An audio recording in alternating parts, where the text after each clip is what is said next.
Welcome back to La Rouge Yanks, where we talk everything Canada soccer and U.S. soccer.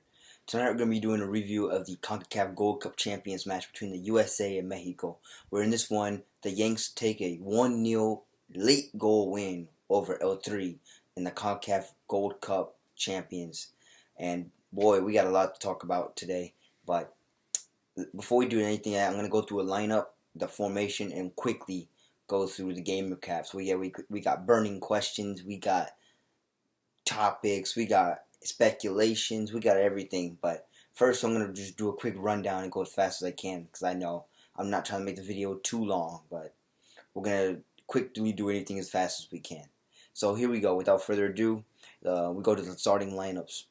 Here you can see that the USA played a 4-3-3 with Matt Turner and the keeping position with Reggie Cannon in the back with James Sands, Anthony Robinson, and George Bello all in your four back, and then Eric Williamson, Kellen Acosta, and Sebastian Lletget in your three in the midfield, and then up top, Paul Arriola, Josie Zardes, and Matthew Hoppe. And we go right into the game summary where in the 11th minute, Tecatito swings in a corner in for Funes Mori from Mexico. He heads it on frame, but it's well saved by Matt Turner. He's been on fire this whole tournament, and he continues to be on fire this game as he's already off to a strong start, and the USA are already on their heels. 19th minute, another corner is swung in by Mexico, but is headed out again towards Turner. Turner is still coming up huge. 26th minute, Zardes sends a ball in, finds Matthew Hoppe, then Arriola, and just what a miss from Paul Arriola. You gotta bury those kind of chances against a Mexican side, especially like this caliber. He missed it to the wide. I mean, goal was looking at him, and I don't know how he missed, but it's a miss.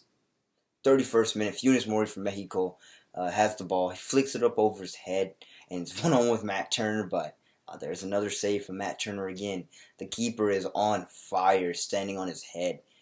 And 38th minute, L3 sends the ball across on the ground, right to Funes Mori, but he kicks it right at Matt Turner. Again, another save.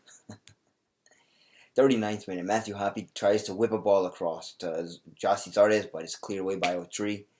44th minute, Hector Moreno goes down and can't continue with apparent injury, so Carlos Salcedo comes on to take his place. And also in the 44th minute, Matthew Hoppe sends a corner in, but it's hit just over the top of the net. Close chance for the USA. 45th, so first minute of stoppage time for the first half. Alvarez for L3 has a shot, but it's deflected wide out for a corner. Well defense for the USA. And in the 5th minute of stoppage time, Eric Williamson sends a ball forward to Paul Arriola, and once again he whiffs. Paul Arriola really just struggled this game too overall. I mean, in the offensive end, but the defensive end he made up for that and looked really sharp whenever he had his time to shine. But once again, two great chances blown from him. I kind of wish he was better. Wish he buried them, but anyway, it is what it is. Game goes on. It's halftime now. The USA are just doing okay, and they really have had chances, but they really struggled to bury them. And same can be said with Mexico. Mexico has been on the attack mostly. They've dominated possession, but once again, their chances have just been okay. I mean, they haven't really been threatening, and just really haven't been all that bad. Really all that good, I meant to say. But it is 0-0, 0-0 at the half. But we go right into the second half, where in the 46th minute, right off the bat, Eric Williamson for the United States gets an attack and charges right at the keeper, but it's smothered and well covered by O3 keeper. And here we go. From the 50th minute, Mexico whips the ball into the box. It lands right at Pineda, and Pineda, how does he miss this one? I mean, he was just like Arriola. Had a good look on net, but just somehow puts it wide. This only should have been the back of the net. It should have been 1-0 for L3, but it's not. Then he has a chance for redemption in the 52nd minute as L3 will send another ball into Pineda, but once again, Pineda misses this one. Pineda had two back-to-back chances of scoring for L3, but at the end of the day, the Yanks are really struggling here on defense. Although even though they haven't been scored on yet, they've still had some close calls. 67th minute, the USA sends a ball into Josie Zardes and Matthew Hoppe, but neither can convert it. Game goes on. 69th minute, Carlos Salcedo gives it away in a dangerous position. Matthew Hoppe shoots, and it's deflected away from net. And just great keeping from the Mexican keeper. And just El Tri really just having some moments again where they struggle at the back, miscommunication, whatever it is, you name it. Risky moments there from El Tri. 71st minute, USA has a ball in front of net. Matthew Hoppe cuts in, past Rodriguez, and Alvarez just lays his body, gives up his body on the line just to deny him from scoring. I mean, he's doing what he has to do. He literally gave it out his all tonight. 74th minute, Kellen Acosta whips the ball in with pace. Chelsea Zardes, he gets it. Now Zardes kind of gets a tiny header on it, but he mostly just dives in front of Paul Arriola, who shoots. But great keeping from Tenora. Excuse me here, guys. Tyler Nora here with a brilliant save. And holy smokes. I mean, this was great. And then pretty much from there till the end of the regular time, that's it. USA had various chances to finish, but couldn't. Mexico has also just had the same chances, but couldn't even do that either. And so, without further ado, let's see if any teams improves. 91st minute of extra time. Matthew Hoppe is one-on-one, but it's saved once again by the keeper. 95th minute, Gianluca Busio with a great pass and a great long pass to Gioacchini, but it's well saved by the keeper again. Great keeping, but pretty much that's the chance. That's the end of it. End of first half, extra time. Still lackluster chances for Mexico. They just really still can't create chances. And when they do, they're off frame. And then the USA had just looked decent as well. Neither team could finish. And then we go to the 107th minute where Zardes has a chance for the Yanks as he spins and has a shot, but is well covered by Talavera, or Talavera. If I'm saying Tyler Nora, it's Talavera. By the way, Talavera was on his head all game. Great goalkeeping for Mexico. He looked like a mini Ochoa out there. And then in the 118th minute, unfortunately, Talavera cracked as a free kick is thrown in by the Yanks right to Anthony Robinson, who heads it in. It's 1-0 USA from another late goal. And this has been the theme of all tournament for the USA. Late goals galore. I mean, late goal against Jamaica, late goal against Qatar, and now a late goal against El Tri to win it, actually. And that's how they were in. The Yanks beat Mexico again. I mean, I'm shocked. I mean, it's honestly, I don't feel the excitement as I did in the Nations League, but this is huge for the USA, as this was not even their A team. This was like a younger team, basically almost their under-23 side. But they beat Mexico again for the second time this summer in another championship. And boy, oh boy, Tata Martino is, if he's not already on the hot seat, now he is. He really is. And that's another burning question that I want to talk to you later. But now, let's hurry up and cover the stats. We go to the shots where Mexico outshot the USA, as USA had 14 shots, Mexico had 22. 5 of those 14 shots for the USA were on target, while 5 of those 22 for Mexico were on target. El Tri really needs to. Oh man, I didn't expect them to be like this, but only 5 out of the 22 shots on target for El Tri.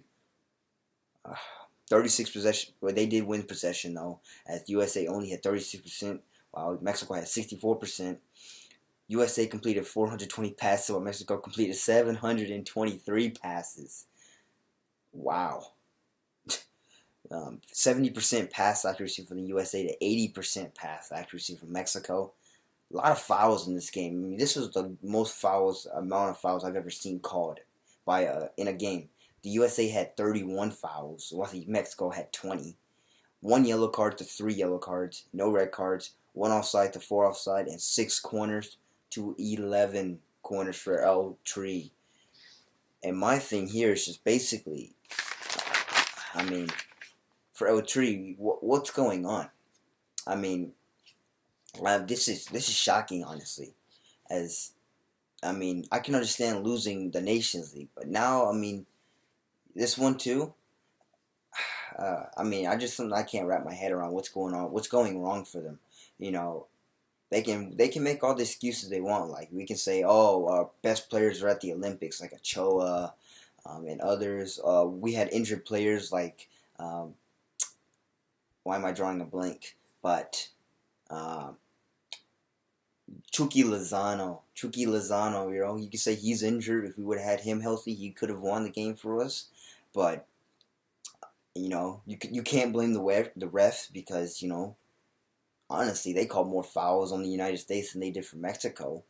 Um, Honestly, you can't blame anything else but yourselves. I mean, the players came out; they just looked all right. They didn't look like that Mexico I saw against Honduras, where they came out blazing. This Mexico side looked like a team that was just lackluster, and it was just okay. You know, they had chances, and they just really struggled to finish it. But I have no idea what's going on for them. That's one of my burning questions. Is now that Mexico has lost two finals in a row to the U.S., you know, what's going to happen to Tata Martino is after losing the Nations League back in June. He's really on the hot seat now, as you know. And they say that, especially when the Mexican Federation said that the Gold Cup was an obligation to win and was a must win. Now that they lost to the USA, what's going to happen to Tata Martino? What changes is Mexico going to make?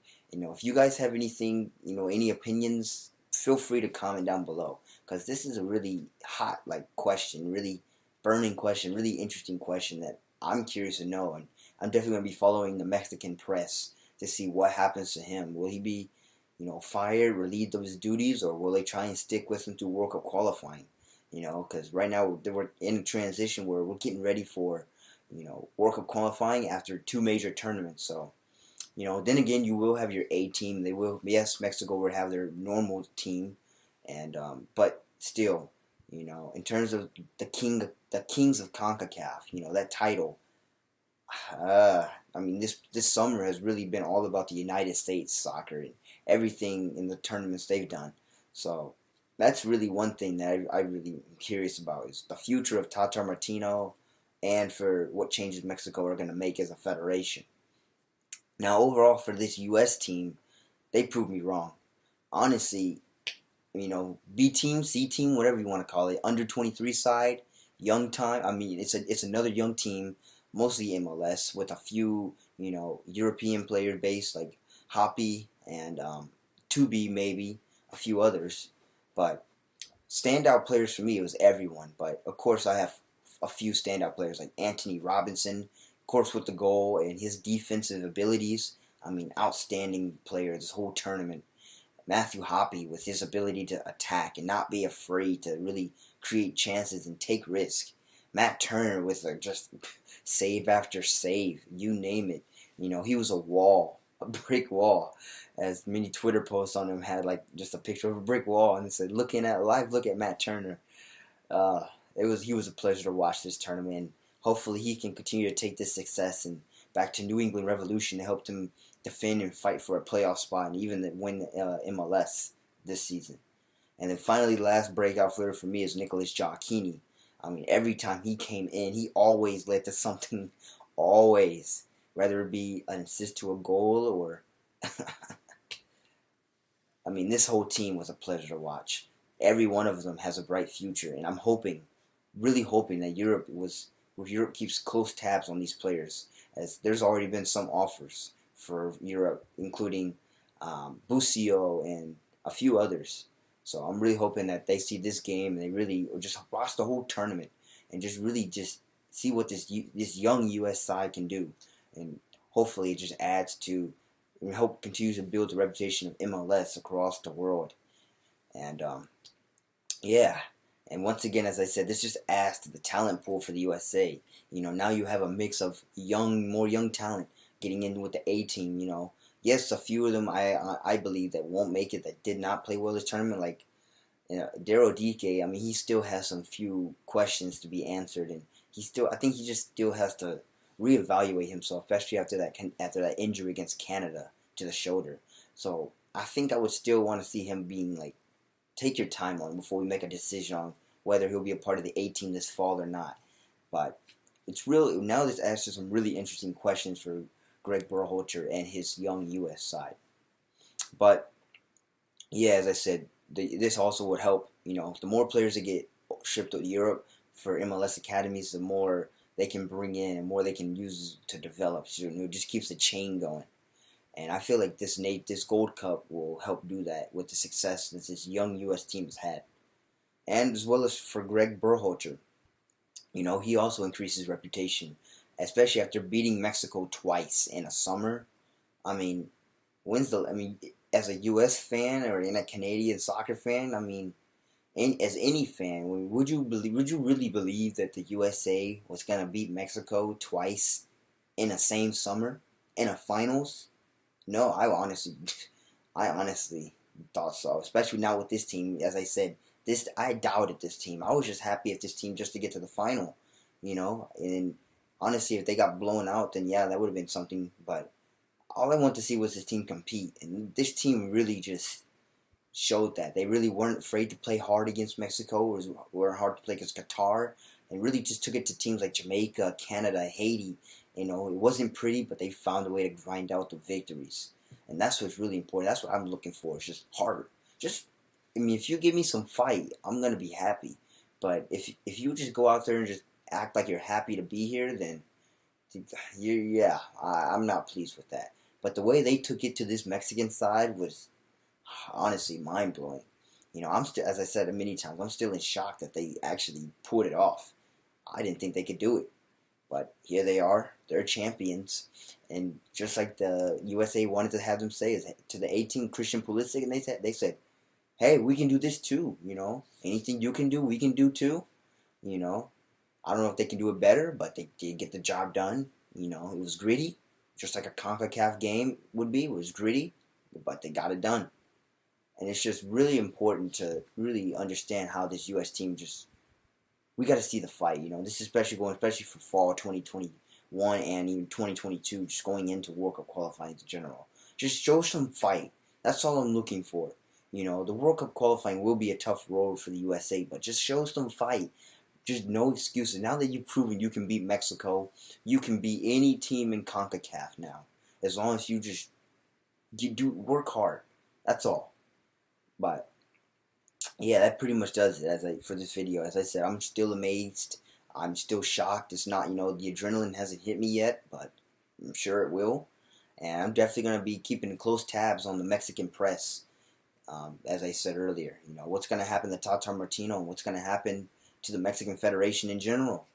But that pretty much does it for this video. If you guys like this video, make sure you like, subscribe, share it with all your friends, and also tell all your friends that this young USA squad has beat Mexico to win the 2021 CONCACAF Gold Cup.